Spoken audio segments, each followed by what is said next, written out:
China సంబంధాల్లో అనేక విషయాల్లో మనకి కాన్ఫ్లిక్ట్స్ ఏర్పడుతున్నాయి.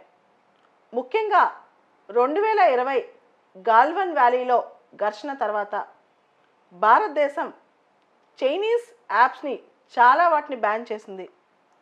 టిక్టాక్ కానీ, వీచాట్ కానీ ఇవన్నీ కూడా భారతదేశంలో యూజర్స్ డేటాను చైనీస్ యాప్స్ ద్వారా వాళ్ళ సర్వర్స్కి పంపిస్తున్నారనేది మన దేశం యొక్క భయం.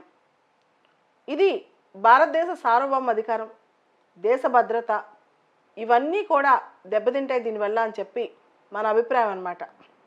దాంతోపాటు రైట్ టు ప్రైవసీ, మన దేశీయుల యొక్క ఆంతరంగిక స్వేచ్ఛ కూడా దెబ్బతింటుంది. ఎందుకంటే చాలా యాప్స్ ఇప్పుడు చైనీస్ యాప్స్ ఉన్నాయి. పెద్ద పెద్ద కంపెనీస్ అలీబాబా, టెన్సెంట్ ఇలాంటి చాలా కంపెనీస్ ఇప్పుడు ఈ యాప్స్ బిజినెస్లోకి దిగాయన్నమాట. అయితే భారతదేశం కొన్ని యాప్స్ బ్యాన్ చేస్తే ఆల్టర్నేటివ్గా వేరే సేమ్ అలాంటివే వేరే పేరుతో వస్తున్నాయి అన్నమాట. దాంతో మినిస్ట్రీ ఆఫ్ హోమ్ అఫైర్స్ వాళ్ళు మొన్న ఇంకొక 54 యాప్స్ చైనీస్ యాప్స్ బ్యాన్ చేయమని రికమెండ్ చేశారు. దాదాపు గత 2 సంవత్సరాలుగా 320 పైగా చైనీస్ యాప్స్ మనం బ్యాన్ చేసామన్నమాట.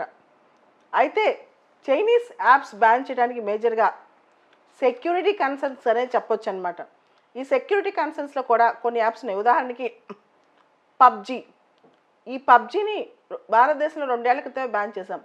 అయితే పబ్జీకి ఆల్టర్నేటివ్గా సేమ్ పబ్జీ లాంటిది ఇంకోటి ఉంది, గరీనా ఫ్రీ ఫైర్ ఇల్యూమినేట్ అని చెప్పి.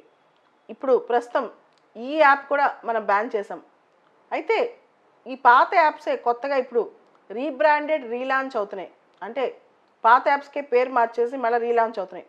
ఇప్పుడు ఇండియా ఇలాంటివన్నీ ఐడెంటిఫై చేసి ఇప్పుడు బ్లాక్ చేసింది. భారతదేశంలో ఇన్ఫర్మేషన్ టెక్నాలజీ యాక్ట్ 2000 ఉంది. ఈ యాక్ట్లో సెక్షన్ 69A ప్రకారం ఏదైనా సరే దేశానికి హక్కు ఉంటుంది అనమాట. మన సార్వభౌమ అధికారానికి కానీ మన యొక్క సెక్యూరిటీకి కానీ ఏదైనా ఇష్యూ వచ్చినప్పుడు సెక్షన్ 69 కింద ఆ టెక్నాలజీని లేదా ఆ యాప్ని ఆ ప్లాట్ఫామ్ని మనం బ్యాన్ చేయొచ్చు. So section 69A of IT act, information technology act కింద ఈ యాప్స్ అని కూడా భారతదేశం బ్యాన్ చేస్తుంది. దీనికి సంబంధించి అంతర్జాతీయంగా ఇతర దేశాలు కూడా మన దేశం యొక్క మూని అబ్జర్వ్ చేస్తున్నాయి. ఎందుకంటే భారత్ చైనా సంబంధాల్లో అనేక విషయాల్లో మనం చూస్తే కనుక బార్డర్ ఇష్యూస్ కానీ, లేకపోతే భారత్ చైనా విషయాల్లో ఇప్పుడు బార్డర్ ఇష్యూసే కాదు, ట్రేడ్ డెఫిసిట్ ఇష్యూ కానీ, లేకపోతే అరుణాచల్ ప్రదేశ్ పర్టికులర్గా అరుణాచల్ ప్రదేశ్లో ఊళ్ళ పేర్లు చైనా మార్చడం కానీ, ఇట్లా అనేక అంశాలు ప్రపంచం గమనిస్తుంది. దీంతో ఇండియా ఇప్పుడు చైనాకు చెందిన యాప్స్ని బ్యాన్ చేసే విషయం కూడా అంతర్జాతీయంగా అనేక వార్తా కథనాలు వస్తున్నాయి. ఎందుకైనా మంచిది మొత్తానికైతే ఈ యాప్స్ బ్యాన్ అనేది మనం జాగ్రత్తగా గమనిస్తూ ఉండాలి. దీనికి ప్రధానమైన కారణం 54 యాప్స్ రకరకాల బాగా అడిక్షన్ అట్రాక్ట్ చేసే యాప్స్ ఉన్నాయి. దీనిలో రకరకాల గేమింగ్ యాప్స్ ఉన్నాయి, ఇవన్నీ ఉన్నాయన్నమాట.